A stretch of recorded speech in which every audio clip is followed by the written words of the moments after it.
My name is Inspector John West. I was... Take your time, Mr. West. Deep breaths. You want a drink? Whiskey. Hold the rocks. Hold the rocks. Hilarious, Mr. West. Fuck you. My name is Inspector John West. I was the officer in command on the Party Hard killings. Can you describe to me exactly what the Party Hard killings were? They were a series of murders strung across the U.S. during the autumn break of 2000, exclusively taking place in and around house parties, rooftop parties, cruise parties, you name it. This guy was there, stabbing his way through the crowds. And what was the motive, Mr. West? This guy, he just wanted some peace and quiet. Maybe you should start from the beginning, Inspector. It might give us a better idea of where this all went so wrong.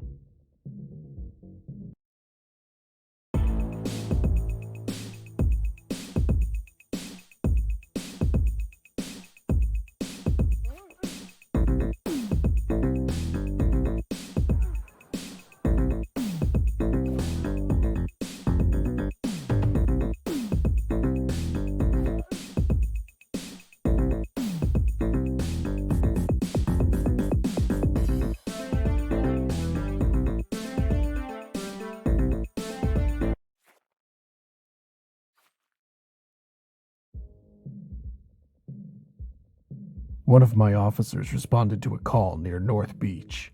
It was the end of April, so typically a bunch of the college kids in the area were getting hammered instead of prepping for their finals. If only the stupid bastards knew.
You arrived at the scene after the assailant had fled, correct?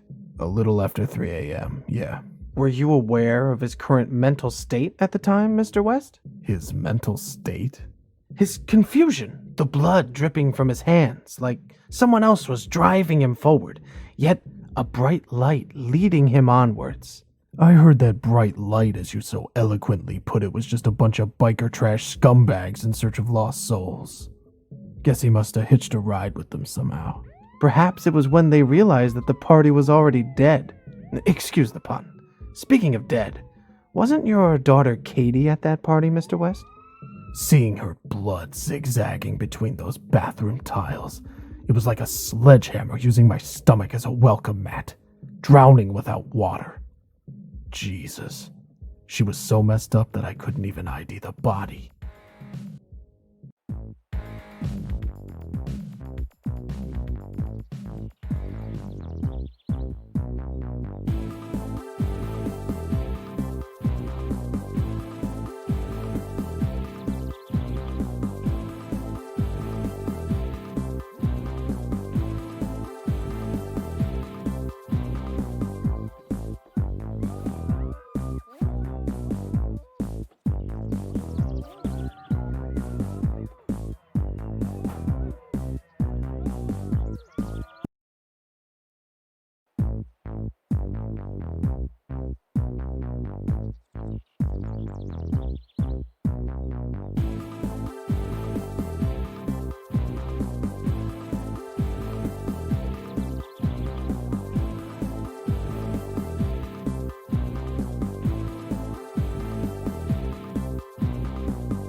They took me off the case after what happened with Katie. But let's just say it was keeping up to speed by other means. Once the ranch massacre happened, my colleagues were more than happy to unofficially keep me informed. It seemed obvious to me that this was just the beginning, and I had Las Vegas down as one of the contenders for the next attack. Of course, the problem is that Las Vegas is one hell of a landmass to keep a watchful eye over. The kicker is that he was spotted leaving the scene on a shuttle bus. A goddamn bus! So you're saying the perpetrator was calm, even after what he'd just done? I'm saying this guy was a fucking psycho. Please, Mr. West, try to stay professional. You're a funny guy. Either way, I still don't know how he evaded the entire police force descending down on him. It was like the devil was on his side.